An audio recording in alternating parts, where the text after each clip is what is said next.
मल्लिका, इसे अपनी बाहों में ले लो और दूध मुझे दे दो। हम ऐसे हट नहीं करेंगे, हम दूध अवश्य पिएंगे। ऐसे ऐसे हम थोड़ी देर दूध पी लेंगे तो हम ठीक हो जाएंगे। ऐसे ऐसे ऐसे दूध पिलाकर इसके मांस को और भी कोमल कर देना चाहते हो? जहां तक मैं जानता हूं हम लोग परिचित नहीं हैं। तुम्हारा एक अपरिचित घर में आने का साहस कैसे हुआ? कैसी आकस्मिक बात है? ऐसा ही प्रश्न मैं तुमसे पूछना चाहता था। हमारा कभी का परिचय नहीं, फिर भी मेरे बान चाहत हरिन शावक को उठाने आने में कहीं संकोच नहीं हुआ। अरे ये तो कहो कि ये रक्त बिंदुओं का चिन्ह द्वार तक बने हैं, अन्यथा इन बादलों से घेरे दिन में मैं तुम्हारा अनुसरण कर पाता? तुम इस प्रदेश के निवासी नहीं लगते।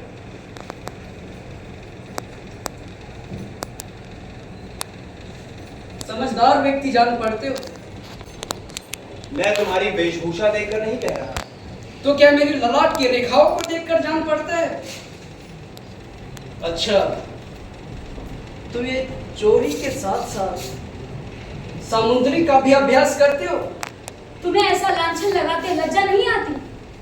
क्षमा चाहता हूं देवी, परंतु ये हरिण शावक जिसे बाहों में ले आए हैं मेरे बानों से आहत हुआ है, इसीलिए मेरी संपत्ति है।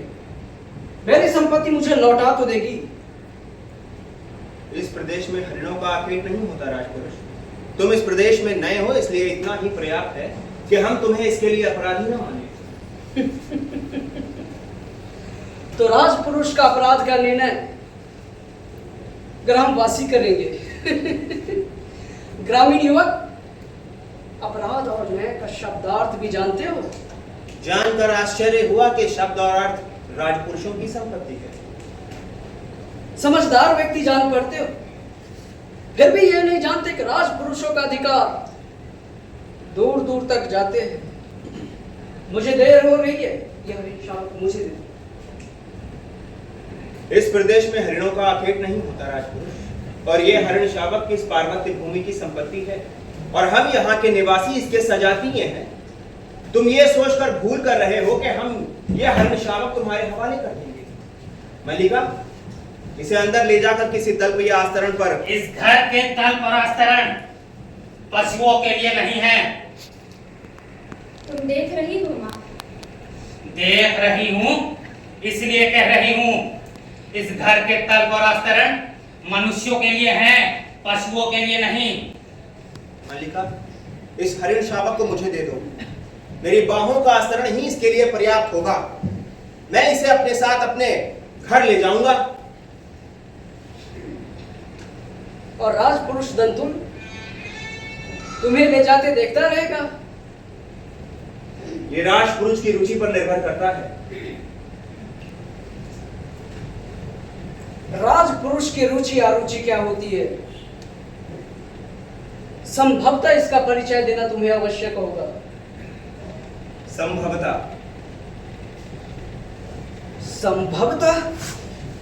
ठहरो राजपुरुष, हरिण शावक के लिए हट नहीं। तुम्हारे लिए प्रश्न अधिकार का होगा, उनके लिए संवेदना का। कालिदास निशस्त्र होते भी तुम्हारी शस्त्र की चिंता नहीं करेंगे। कालिदास? तुम्हारा अर्थ है कि जिससे मैं हरिण शावक के लिए तर्क कर रहा था वे कवि कालिदास है? हाँ हाँ, परंतु तुम कैसे जानते हो कि कालिदास कवि है? कैसे जानता हूँ? उज्जैनी की राज्यसभा का प्रत्येक व्यक्ति ऋतु संहार के लेखक कवि कालिदास को जानता है। उज्जैनी का राज्यसभा का प्रत्येक व्यक्ति भी जानता है? हाँ, सम्राट ने स्वयं ऋतु संहार पढ़ा है, उसकी प्रशंसा की। इसीलिए आज उज्जैनी के राज्यसभा ऋतु संहार के लेखक को सम्मान करना चाहता है, उन्हें राज्य कवि का आसन देना चाहता है। आचार्य वरुचि इसी उद्देश्य उज्जैनी से आए। राज्य उन्हें सम्मान देना चाहता है, राजकवि का आसन।